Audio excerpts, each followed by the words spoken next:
À l'aube du XVIIIe siècle, l'Europe n'est toujours pas en paix.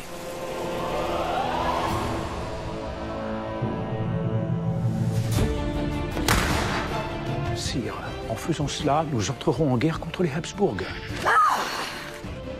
Les grandes dynasties s'affrontent encore et encore en quête de gloire,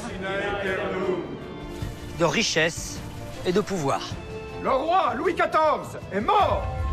La régence m'appartient. Mon fils et moi sommes les seuls garants de l'avenir des Bourbons. D'ouest en est, on se bat pour repousser les frontières.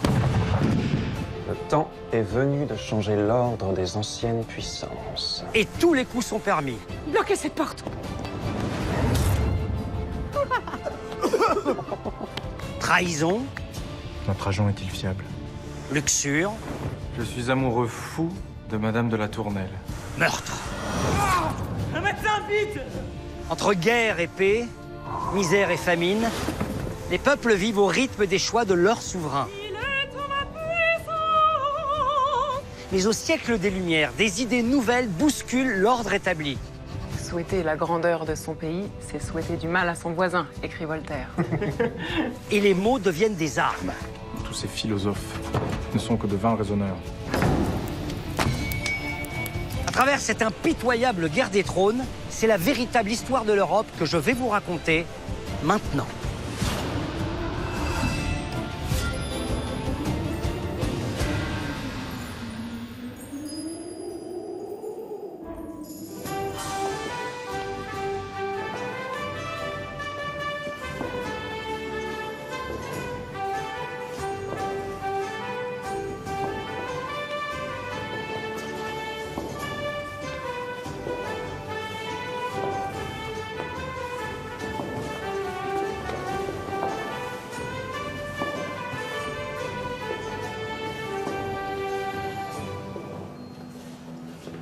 Au premier jour du printemps 1701, l'Espagne fête son nouveau roi.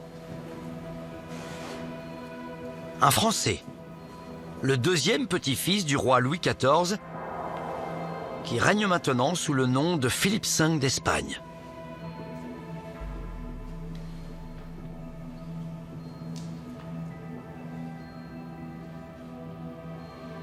Un trône dont il a hérité du dernier roi Habsbourg d'Espagne, grâce aux intrigues de Louis XIV.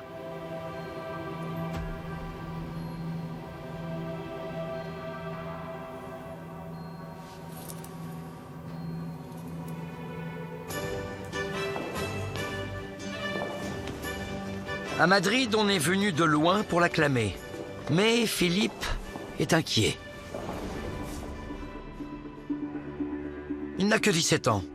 Et dans ce siècle de toutes les grandeurs, sa couronne est fragile.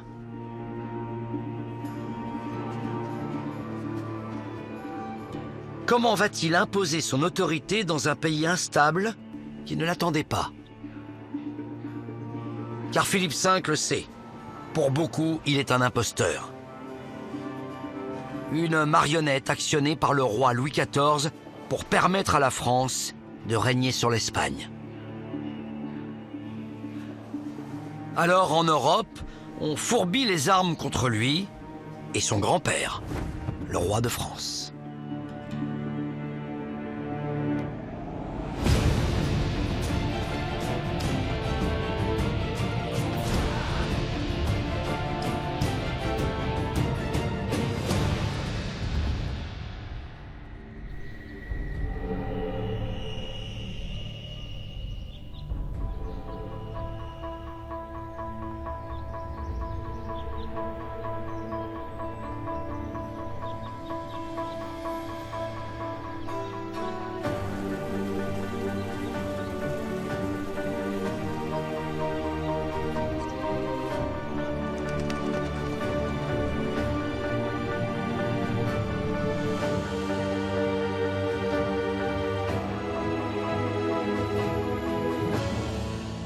Dans l'histoire des monarchies européennes, la fin de l'interminable règne des Habsbourg sur l'Espagne est un tremblement de terre.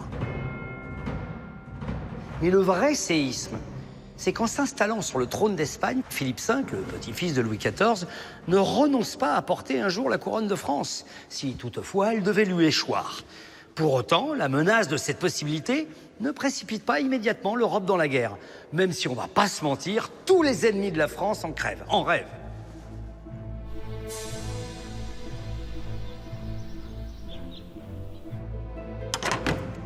À Versailles, Louis XIV cache difficilement sa fierté. Avec son petit-fils sur le trône d'Espagne, il est maintenant persuadé d'être à la tête d'un empire. Il n'y a plus de Pyrénées. Deux nations rivales depuis si longtemps seront à l'avenir. Un seul peuple. La paix durable entre elles garantira la tranquillité de l'Europe.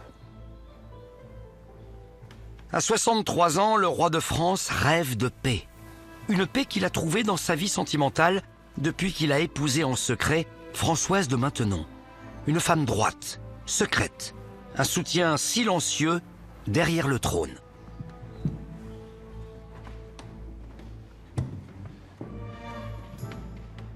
Cette paix, le roi Soleil en rêve maintenant pour l'ensemble de son royaume, mais aussi pour sa propre famille.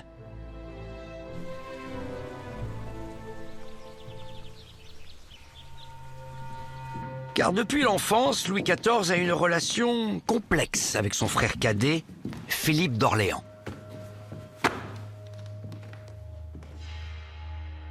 Philippe d'Orléans, autrefois si folâtre, si allègre, s'est considérablement assagi. Il faut dire que le prince des plaisirs souffre maintenant très régulièrement de crises de goutte aiguë, de fièvre et de maux de tête. Alors, à 60 ans, monsieur le frère du roi, comme on l'appelle à la cour, est persuadé que la maladie le précipitera bientôt dans la tombe. Du coup, ça affecte singulièrement son côté joueur. Mais pourtant, c'est encore une autre goutte qui va faire déborder son vase. La querelle entre monsieur et le roi porte sur le mariage de leurs enfants. Louis XIV, avec la reine de France, n'a eu qu'un fils qui a vécu jusqu'à l'âge adulte. En revanche, sa favorite, Madame de Montespan, lui a donné 8 autres enfants, dont 4 ont survécu, tous légitimés. En 1692, le roi a exigé de marier l'une de ses filles au fils du duc d'Orléans. Une bâtarde, unie à un prince du sang. Un scandale que monsieur digère mal.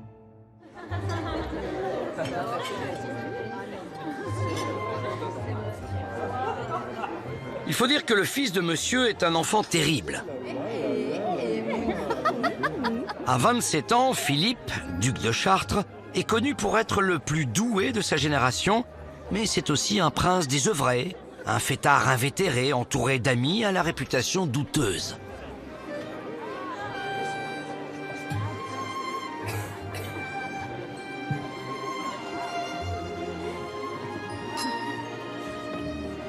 Son comportement indigne le roi de France, surtout quand il apprend que son gendre a mis enceinte une autre jeune femme.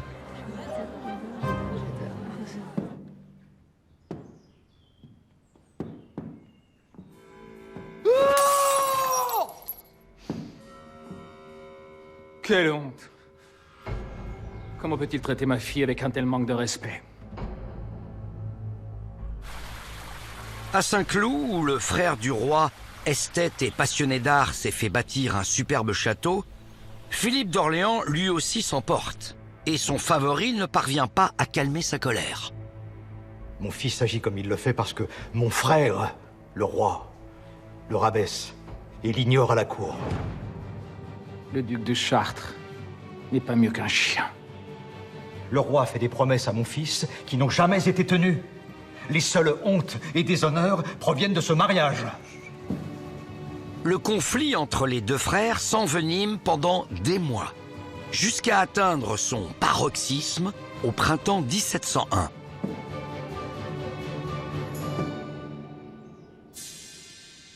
Excédé, le roi invite son frère pour le dîner, qui est à l'époque le déjeuner. Mais à peine Philippe franchit-il la porte que Louis laisse éclater sa colère. Quel genre d'homme élève un fils qui se comporte de manière aussi scandaleuse? Devrait y avoir honte. Le bonjour aussi, mon frère.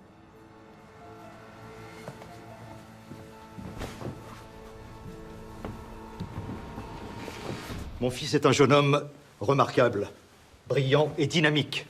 Mais vous le subordonnez. Il n'a pas fait ses preuves. Vous ne le laissez pas faire. Vous avez incité mon fils à épouser votre fille avec de fausses promesses. Donnez-lui des responsabilités. Laissez-le rendre gloire au roi, au lieu de l'obliger à arpenter la galerie des glaces jour après jour. C'est un idiot paresseux qui s'affiche publiquement avec sa maîtresse. Et la cour s'en délecte. Je ne laisserai pas traiter ma fille d'une manière aussi humiliante. Les pères qui ont mené de certaines vies ont peu de grâce et d'autorité à reprendre à leurs enfants.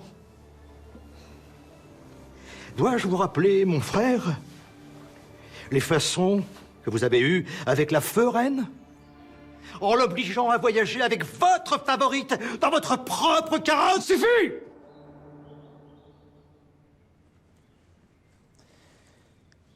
La guerre coûte cher. Je pourrais être obligé de retrancher certaines de vos pensions avant de me l'infliger à moi-même. Les menaces! À présent? Eh bien, dis non.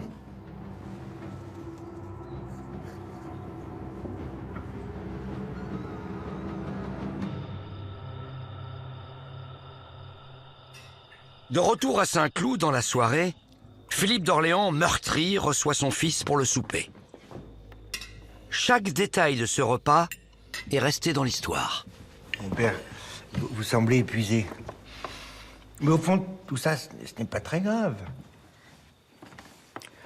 Mon frère vous a promis monts et merveilles pour que vous épousiez sa bâtarde. Il doit tenir sa parole. Non, mais... Si vous avez donné tous les gouvernements que vous méritez, qui vous a promis, vous ne perdriez pas votre temps et votre réputation comme vous le faites, dans d'autres bras que dans ceux de votre femme. Mais, ma femme me hait. Oh. A raison, je crois. On me l'avait dit. On me l'avait dit. Il n'y a que du déshonneur et de la honte à tirer de ce mariage, sans jamais rien obtenir. On me l'avait dit. On me l'avait dit.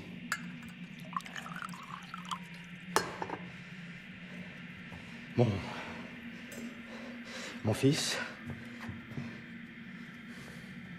Mon fils,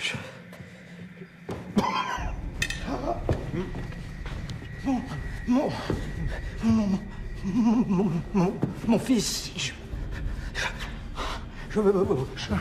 je vous promets. Vite, un médecin, faites prévenir le roi.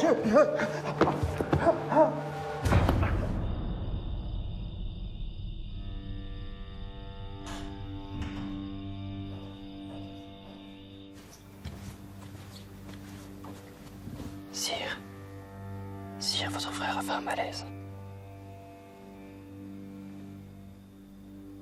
Mon frère.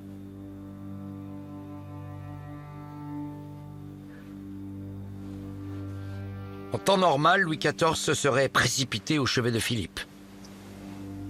Mais la colère ne l'a pas quitté.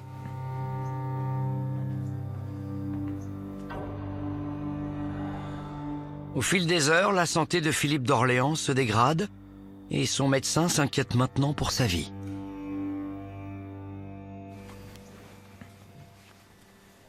Votre chandelle. À 1h du matin, le roi reçoit une lettre du médecin. Mes vêtements. Vite.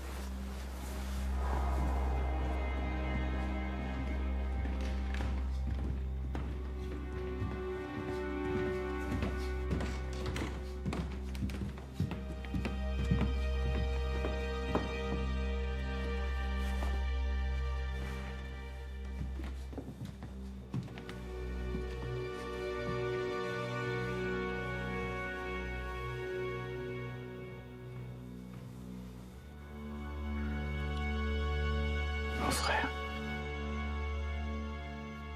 Mon frère.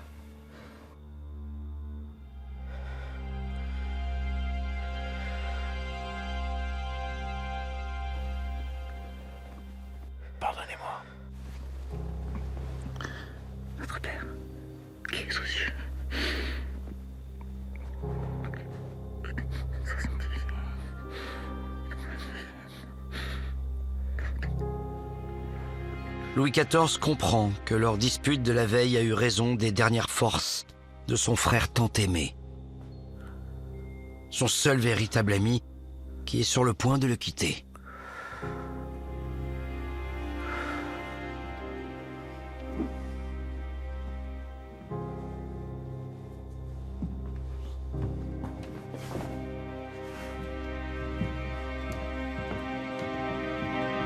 Mais selon l'usage, un roi de France ne peut demeurer auprès d'un mourant.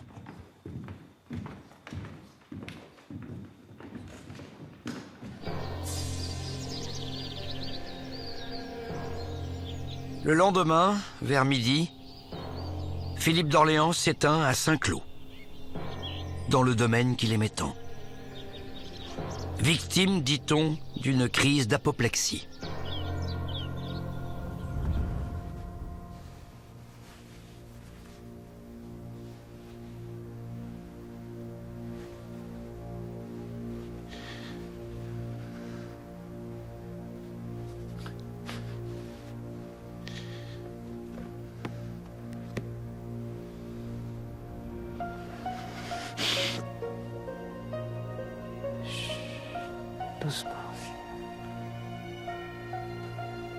Littéralement anéanti par le chagrin, voici les mots que le roi aurait alors prononcés.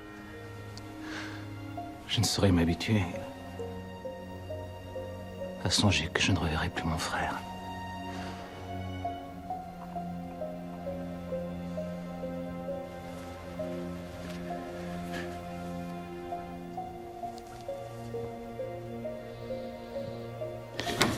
Son Altesse royale, le duc de Chartres.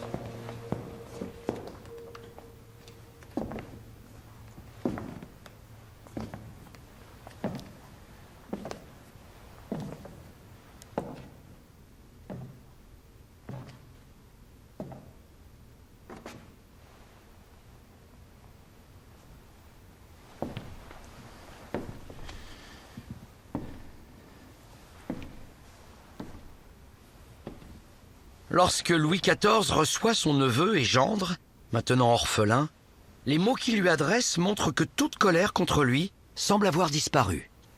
Je suis désolé que vous ayez perdu votre père.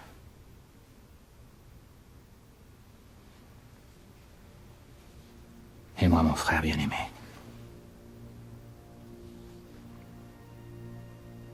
Je t'aimais beaucoup. Et je regrette la querelle que nous avons eue.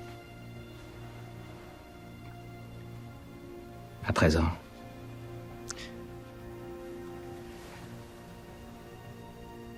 vous me considérerez comme votre père, entendez-vous?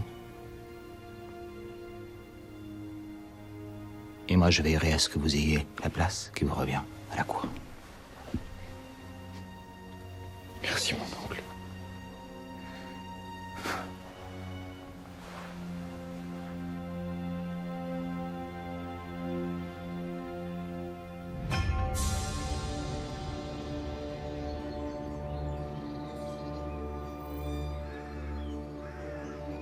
Le deuil du roi de France n'émeut en rien ses ennemis qui redoutent toujours son influence sur l'Europe. Car après l'Espagne, la succession au trône d'Angleterre va mettre le feu aux poudres. Notre Père qui es aux cieux. Voilà 12 ans que le roi Jacques II d'Angleterre vit en exil en France, où Louis XIV lui a offert sa protection. Car c'est à toi qu'appartiennent le règne, la puissance et la gloire au siècle des siècles. Amen. Mais le roi anglais ne s'est jamais pardonné d'avoir perdu sa couronne. Après avoir régné 3 ans sur l'Angleterre, l'Écosse et l'Irlande, Jacques II Stuart a été renversé. Catholique, il a souhaité la tolérance religieuse pour tous les Anglais. Mais l'Angleterre, traditionnellement anglicane, a eu peur de se voir imposer le catholicisme. Alors, elle a demandé l'aide du protestant hollandais Guillaume d'Orange, le gendre du roi Jacques II.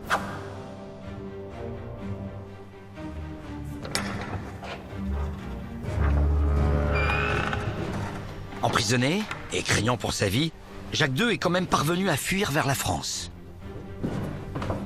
Laissant Guillaume d'Orange et sa femme Marie prendre sa place, sur le trône anglais.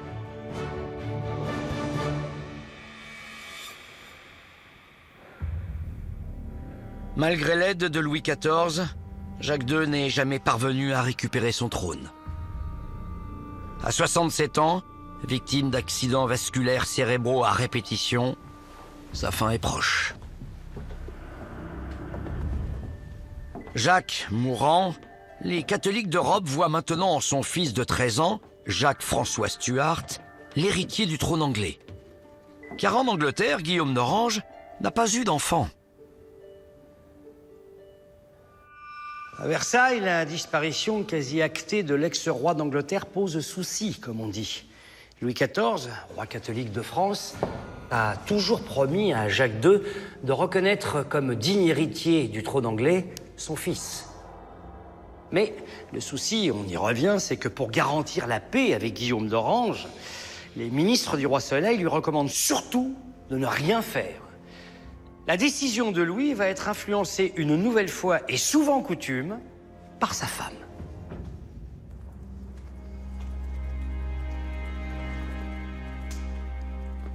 Depuis leur mariage secret, 18 ans plus tôt, Louis XIV et Françoise de Maintenon vivent en couple bourgeois. Chaque soir, au coin du feu, il n'est pas rare que le roi confie à sa femme ses problèmes. Votre Majesté semble soucieuse. Je le suis, madame. Pour éviter la guerre, on me conseille de trahir une promesse. Quelle promesse, mon roi? Celle que j'ai faite au roi Jacques. Reconnaître son fils après lui. La foi catholique qui vous unit au roi Jacques a toujours été votre guide. Cela doit-il changer?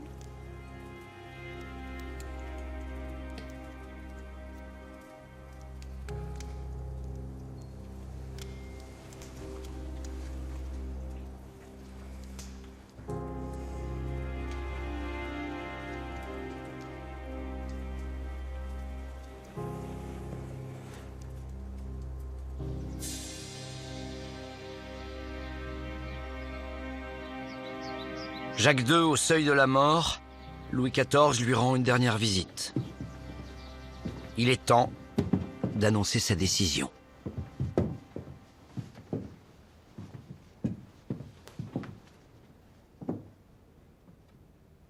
Je viens dire à votre Majesté que lorsqu'il plaira à Dieu de vous retirer de nous, je serai pour votre fils ce que j'ai été pour vous. Et je le reconnaîtrai comme le roi d'Angleterre, d'Écosse et d'Irlande.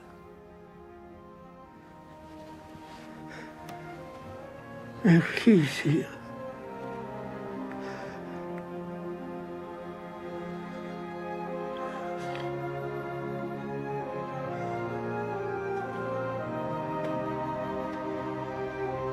Merci, sire. L'Église félicite le roi pour, je cite, son acte héroïque. Ce à quoi Louis XIV aurait répondu « J'ai parfaitement conscience des conséquences que cette décision peut entraîner pour notre royaume. Mais les intérêts de la religion ne passent-ils pas les premiers ?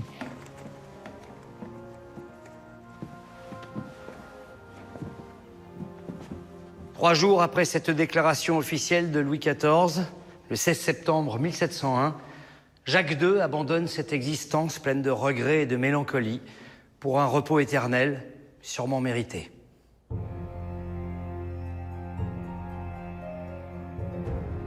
L'ex-roi déchu d'Angleterre est inhumé en France, dans l'église de Saint-Germain-en-Laye, la même où il a passé 12 années d'exil.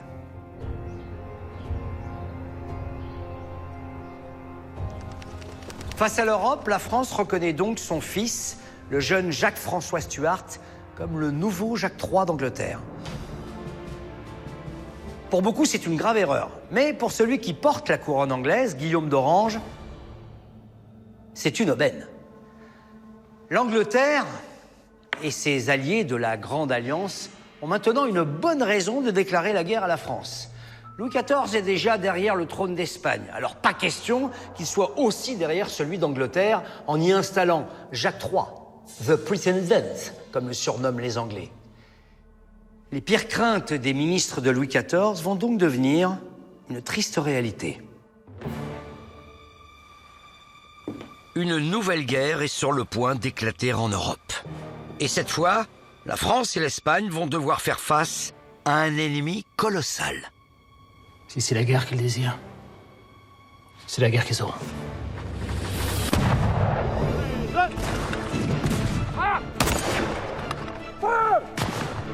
Le 15 mai 1702, ce qui va devenir la guerre de succession d'Espagne est déclaré. L'Autriche, la Saxe, le Hanovre, les princes électeurs de Trèves et de Mayence, le Danemark, les Provinces-Unies, la Prusse et l'Angleterre sont désormais unis pour affaiblir Louis XIV et son influence, notamment sur l'Espagne.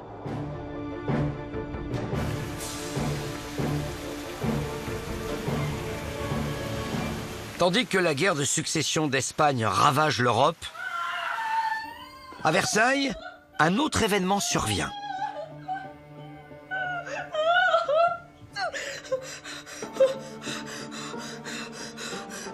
La dynastie des Bourbons est sur le point de s'agrandir.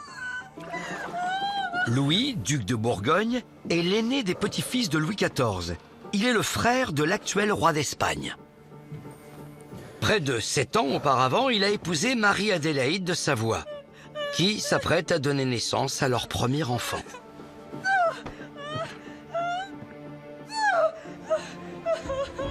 Le roi de France, qui aime depuis toujours la petite duchesse comme sa fille, reste auprès d'elle, impatient, inquiet. Allons donc, mon enfant. Allez. Madame, ne pouvez-vous pas aider à soulager ses souffrances?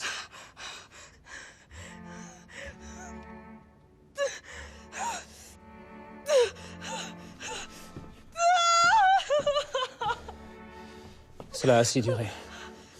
Faites venir mon médecin.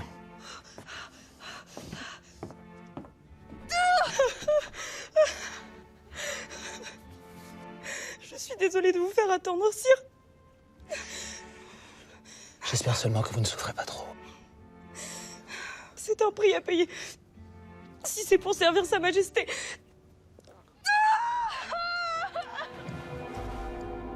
L'époux de Marie-Adélaïde, le jeune duc de Bourgogne, attend dans l'antichambre. Il refuse de voir sa femme souffrir.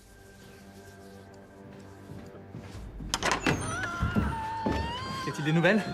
Est-ce terminé? Comment va mon épouse? Il semble que l'enfant se fasse attendre.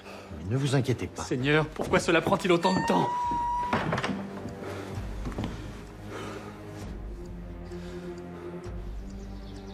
À 5h01 très précisément, l'après-midi du 25 juin 1704,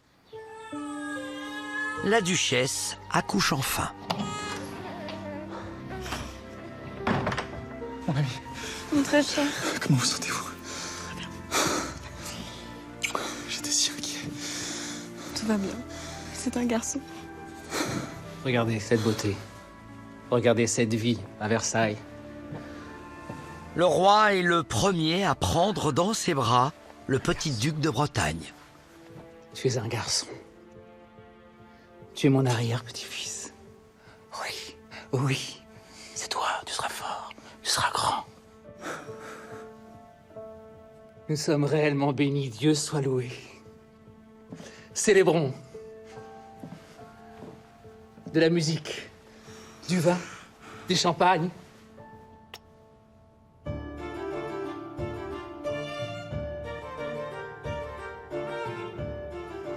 Même si le décor a bien évidemment changé, la naissance du petit duc de Bretagne a eu lieu ici, dans ce que l'on appelle les appartements de la reine. Et cette naissance du premier arrière-petit-fils du roi Soleil est accueillie à Versailles, comme pour toute la France, avec une joie immense. Car plus personne, presque, ne doute que Dieu est du côté du trône de France, puisque non seulement le règne de Louis XIV a battu tous les records de longévité, mais il est aussi le premier monarque à voir la naissance de 3 générations d'héritiers.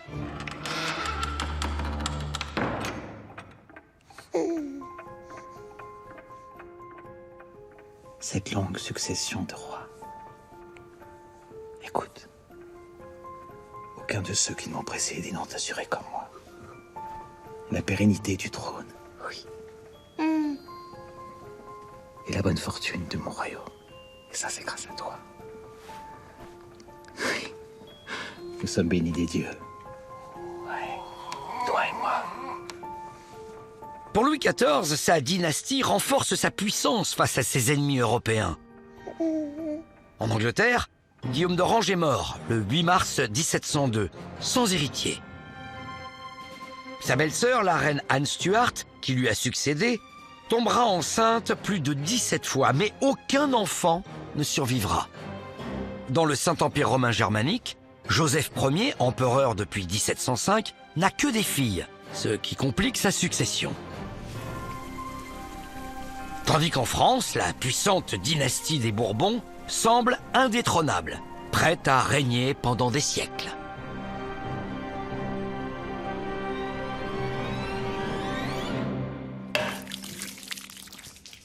Mais Louis XIV s'est peut-être réjoui un peu trop vite.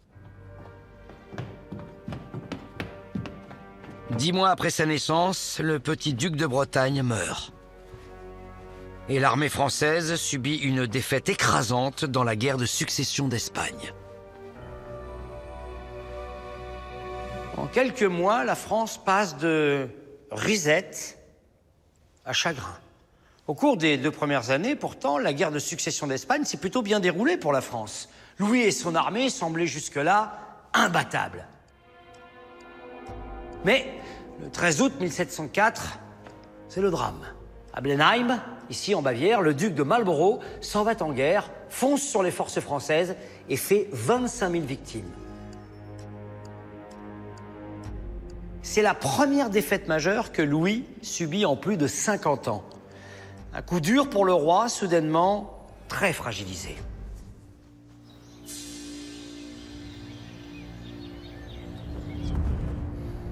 Cet échec est ressenti jusqu'en Espagne.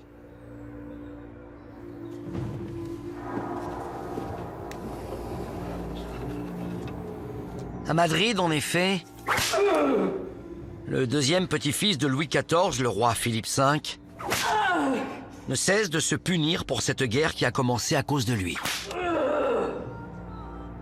D'autant qu'il sait maintenant que l'Espagne n'a pas les ressources nécessaires pour faire la guerre. De plus, les victimes sont très nombreuses depuis que l'ennemi encercle son royaume.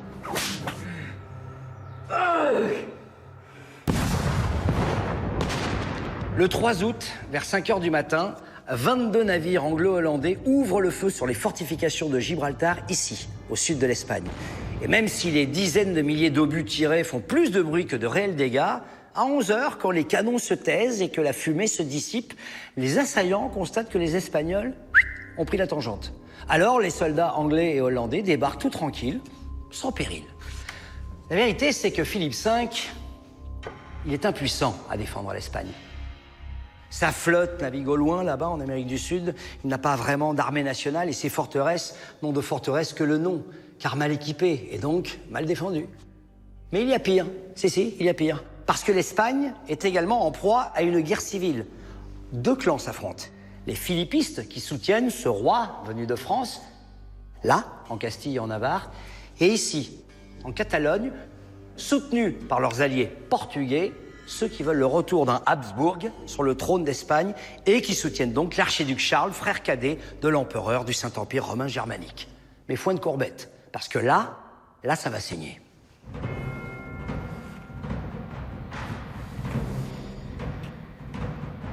Le 8 octobre 1705, le roi Philippe V perd la capitale de la Catalogne, Barcelone. Et l'archiduc Charles de Habsbourg y est proclamé Charles III d'Espagne.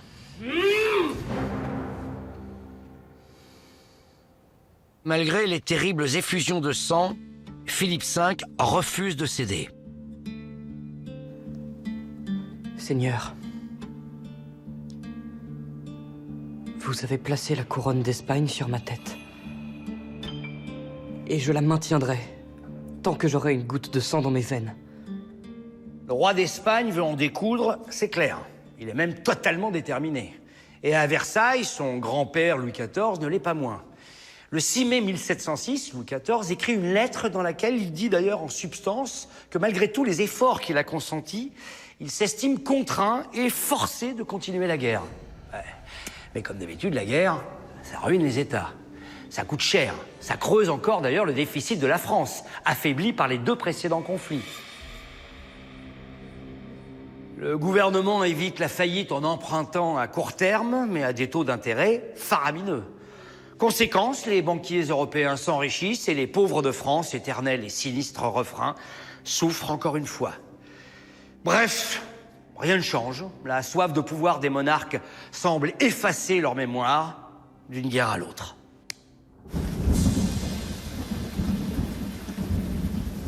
Pour payer sa guerre, Louis XIV fait fondre sa vaisselle d'or et demande à la noblesse de l'imiter. Mais à la catastrophe financière qui affame le royaume, s'ajoute maintenant une catastrophe naturelle. Au début de l'année 1709, la France entre dans ce que l'histoire a appelé le Grand Hiver. La pire vague de froid jamais enregistrée jusqu'alors.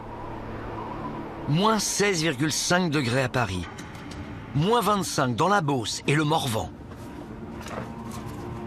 630 000 Français meurent de froid et de faim. Aux portes des églises, on peut lire une nouvelle prière. Notre Père qui êtes à Versailles, votre nom n'est pas sacré. Votre royaume n'est plus grand. Donnez-nous notre pain, qui nous manque de tous côtés. Du pain, on a faim! Du pain!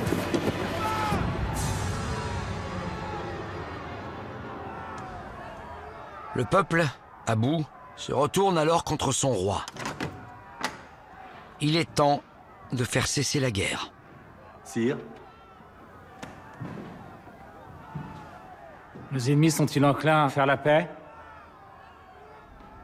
Lors des premières émeutes, Louis a envoyé dans les Provinces-Unies, à La Haye, un négociateur chevronné pour réclamer la paix. Mais les nouvelles qu'il ramène ne sont pas bonnes.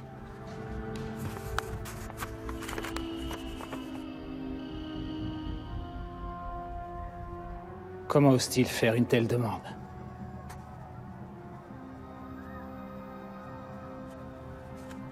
Céder la Flandre et l'Alsace. C'est une insulte. Sortez!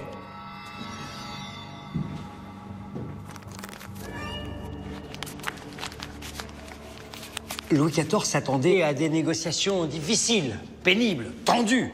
Mais là, ça dépasse ce qu'il avait même refusé d'imaginer. L'empereur du Saint-Empire romain germanique veut récupérer l'Alsace et Neuchâtel. Les Anglais, eux, exigent que la France reconnaisse la succession protestante et non celle de Jacques III, le catholique. Mais aussi la destruction des fortifications de Dunkerque. Pour les Flandres maintenant, restitution des villes de Furnes, Ypres, Menin, Tournai, Condé, Lille et Maubeuge. Et pour bien enfoncer là tous ces clous, une ultime clause ajoutée au dernier moment somme Louis XIV de convaincre Philippe V d'Espagne d'accepter toutes les conditions, faute de quoi il devra combattre au sein de la coalition. Louis XIV devra faire la guerre à son petit-fils. Carrément. Ah mais il n'est pas d'accord du tout, Louis. Ah bah non, il n'est pas d'accord. Oh. Non, ils ne peuvent pas s'attendre à ce que nous acceptions de telles conditions. Me prennent-ils pour un imbécile? Quant aux restitutions, nous n'en devons à personne, mis à part celle que je dois au royaume. Sire, me permettez-vous?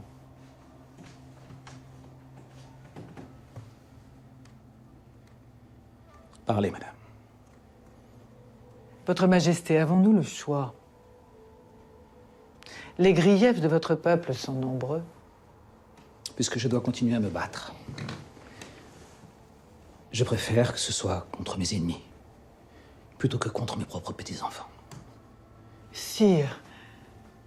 Madame de Maintenon supplie son époux d'accepter la paix, quel qu'en soit son prix. Arrogants imbéciles! Je ne peux pas. Je n'accepterai pas leurs conditions.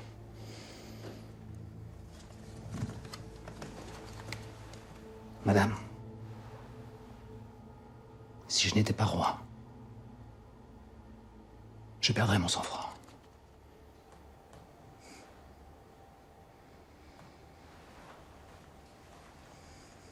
Finalement, après réflexion, Louis XIV, agacé, se résigne à abandonner Dunkerque, expulser le jeune Jacques III et par le fait reconnaître la succession protestante en Angleterre. Mais la guerre ne s'arrête pas pour autant. Alors, le 12 juin 1709, il abat sa dernière carte, faire appel à son peuple. Pour cela, il écrit une lettre au gouverneur de Paris. Mais en réalité, celle-ci s'adresse aux oreilles de toute la France. Attention, c'est une véritable révolution dans l'histoire de la monarchie. La société a changé et il est temps pour le roi d'admettre que le seul droit divin ne suffit plus. Désormais, il faut savoir se faire entendre et surtout comprendre du peuple. Et c'est d'ailleurs par cela qu'il débute son long plaidoyer. Écrivez. L'espérance d'une paix prochaine était si généralement répandue dans mon royaume que je crois devoir à la fidélité que mes peuples m'ont témoignée pendant le cours de mon règne. Louis XIV explique aux Français les conditions inacceptables exigées par les ennemis pour faire la paix. Il demande alors à ses sujets non plus de lui obéir, mais de le soutenir.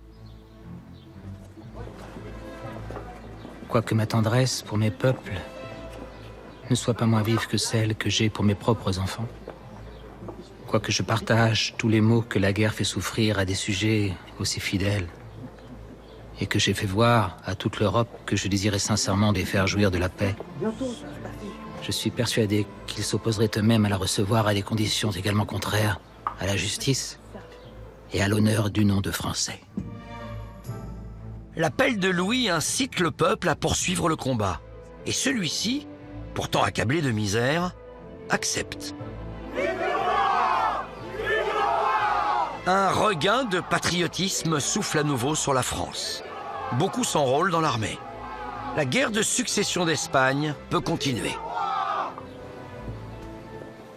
La conviction de Louis XIV et surtout sa fermeté portent ses fruits. Ses armées renforcées sont victorieuses, ici, dans les Flandres, et viennent en aide à Philippe V d'Espagne dans sa lutte acharnée contre Charles III de Habsbourg. Les finances aussi vont mieux. De grandes quantités d'argent arrivent de l'Amérique espagnole et sont données au roi. Et jusqu'à 1000 cargaisons de céréales sont en provenance de l'Empire ottoman là-bas. Elles atteignent la France en 1710. Une fois n'est pas coutume, les Français peuvent enfin manger à leur faim. Et comme les bonnes nouvelles n'arrivent jamais seules, après le décès de son premier fils, Marie-Adélaïde de Savoie a donné naissance successivement à 2 garçons.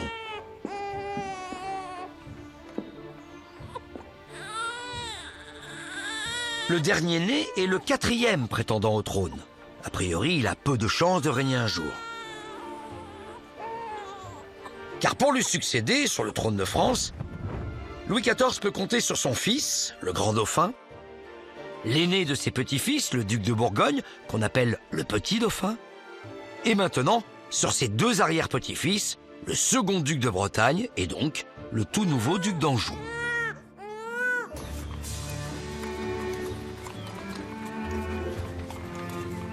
En attendant de monter sur le trône de France, le fils unique de Louis XIV, le grand dauphin, rend régulièrement visite à son père.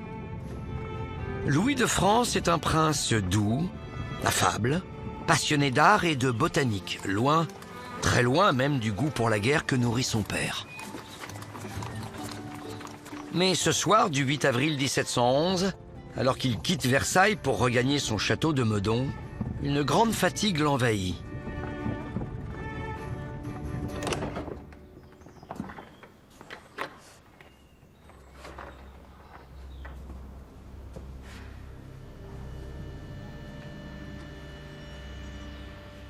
Arrivé chez lui, à la surprise de tous, il se met immédiatement au lit.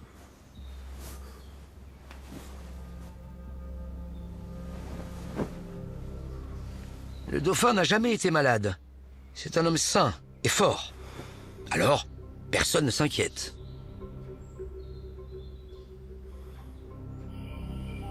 Mais soudainement, dans la soirée, sa santé se dégrade.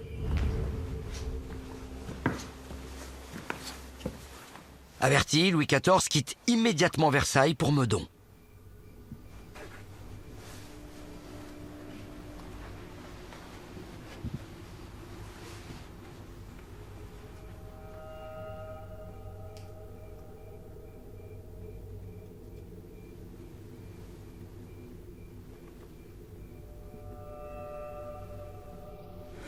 Non.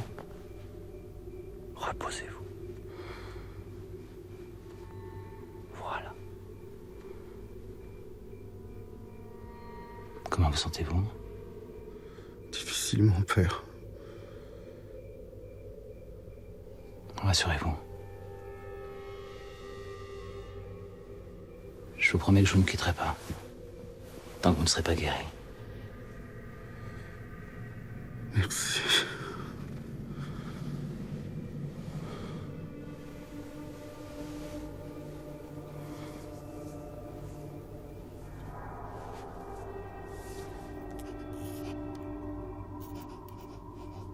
Comme il le lui a promis, le roi ne quitte pas son fils. Mais 3 jours plus tard, le mal empire. Une forte fièvre se déclare.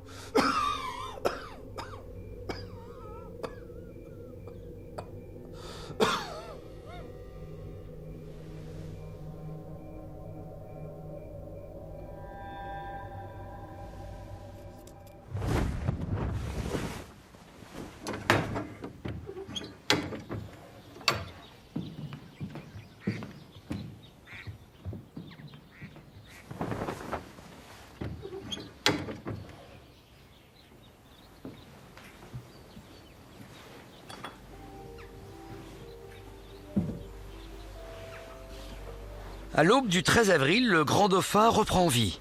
Il accepte même un bouillon.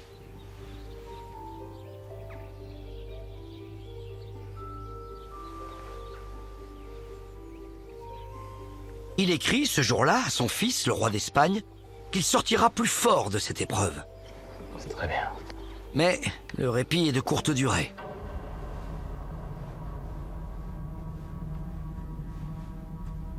Entre 6 et 7 heures du soir, des taches empourprent son corps.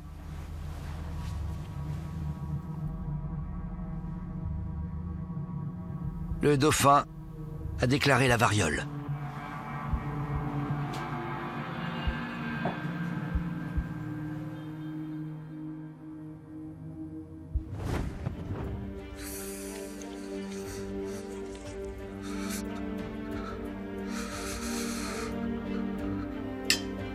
Malgré les soins, le lendemain, le dauphin est au plus mal.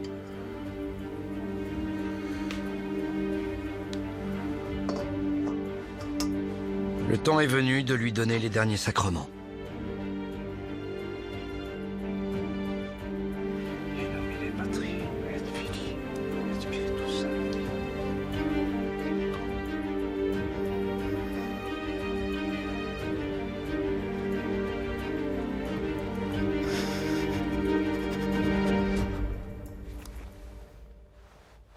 Le 14 avril 1711, l'héritier du trône de France rend son dernier souffle. Il avait 49 ans.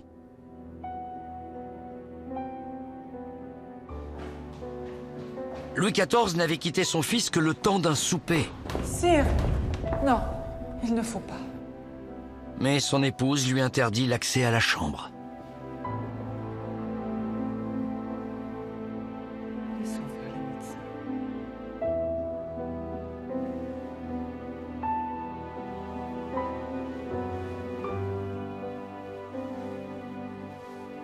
Françoise de Maintenon écrira dans ses carnets que la douleur du roi aurait pu faire fondre une pierre.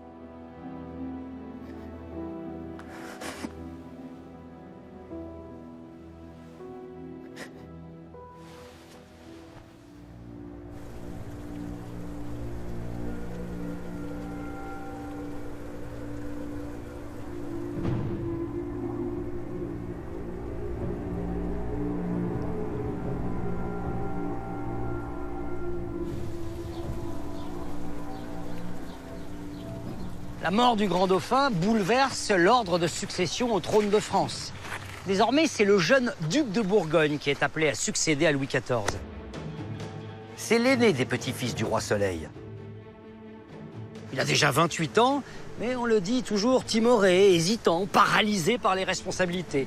Et en cette période de guerre qui n'en finit plus, Louis XIV n'imaginait pas devoir former son petit-fils à régner si tôt. Car la santé du roi de France n'en finit plus, elle aussi, de décliner. Et Louis XIV est maintenant très inquiet pour l'avenir de son royaume.